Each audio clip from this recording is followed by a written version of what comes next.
Assalamualaikum warahmatullahi wabarakatuh. Perkenalkan, nama saya Mahda Anggita Zubni Fahma, NIM 2303419058. Saya berasal dari Demak, dan saya mahasiswi Pendidikan Bahasa Arab Fakultas Bahasa dan Seni Universitas Negeri Semarang. Video ini saya buat untuk memenuhi tugas ulangan tengah semester Sosiolinguistik yang diampu oleh Ustadz Zaim Mil Mubarak. Di sini saya akan menjawab 7 soal.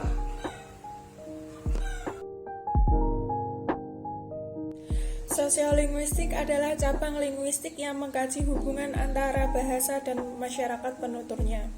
Menurut J.A. Fishman, sosiolinguistik adalah kajian tentang ciri khas variasi bahasa dan fungsi-fungsi bahasa dan pemakai bahasa.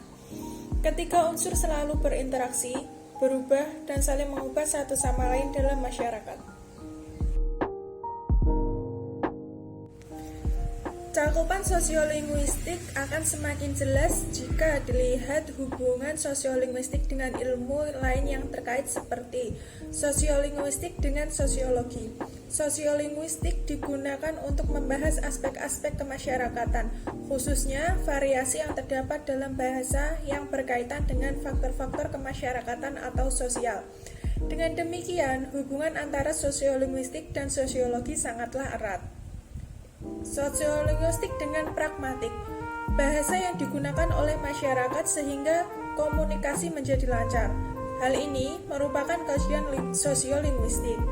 Sedangkan pengetahuan yang sama-sama dimiliki oleh pembicara dan mitra wicara sehingga komunikasi menjadi sarasi, hal ini merupakan kajian pragmatik. Sosiolinguistik dengan antropologi. Antropologi mengkaji masyarakat dari sudut kebudayaan. Salah satu unsur kebudayaan adalah bahasa. Artinya, dengan bahasa, masyarakat dapat mempelajari kebudayaan.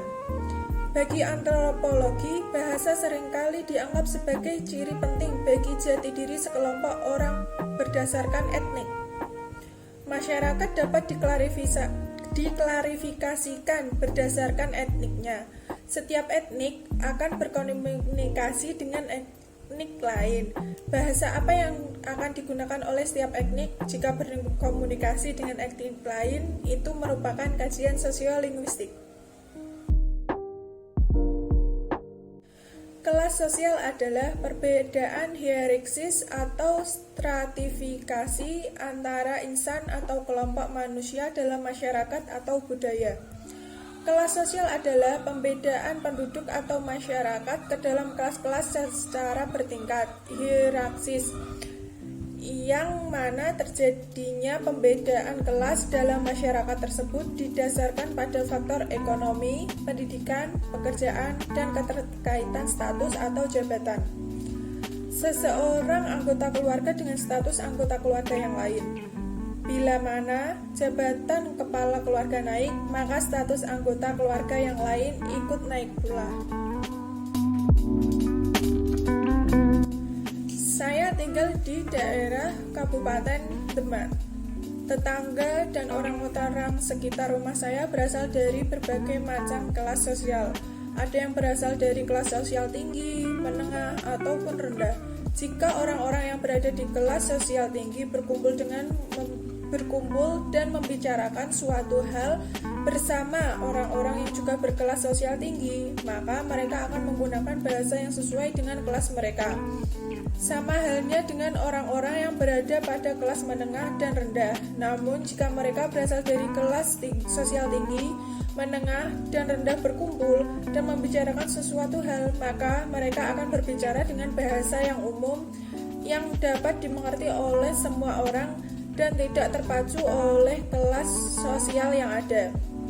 Jadi pada intinya, tidak ada perbedaan bahasa menurut kelas sosial yang terjadi di daerah tempat tinggal saya. Semua dilakukan sesuai kondisi pada saat ini juga dan siapa lawan bicaranya.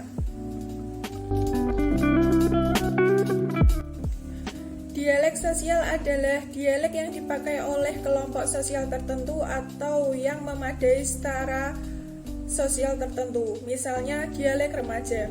Dialek regional merupakan varian bahasa yang dipakai di daerah tertentu, misalnya bahasa Indonesia di dialek Ambon, dialek Jakarta, dan dialek Madura.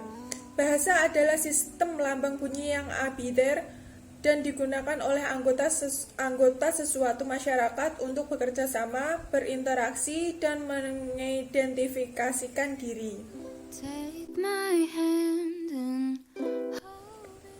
Alih kode adalah gejala peralihan pemakaian bahasa karena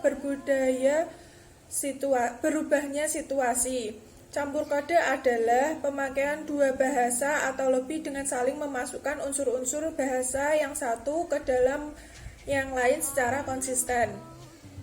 Diglosia adalah gambaran peristiwa di mana dua variasi dari satu bahasa hidup berdampingan di dalam suatu masyarakat dan masing-masing mempunyai peranan tertentu.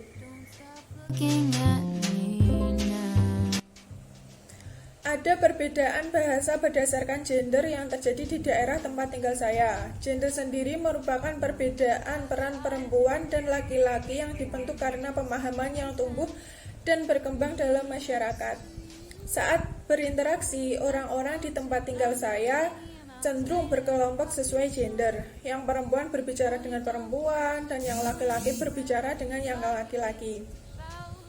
Perempuan biasanya berbicara lebih ke hal-hal yang detail dibanding laki-laki. Misalnya saja, para ibu-ibu membicarakan tentang harga pasar barang konsumsi sehari-hari, membacakan kegiatan arisan, dan lain-lain. Sedangkan para bapak-bapak berbicara tentang jaga pos ronda, berolahraga, sepak bola, menjaga keamanan kampung, dan lain-lain. Demikian video yang saya buat.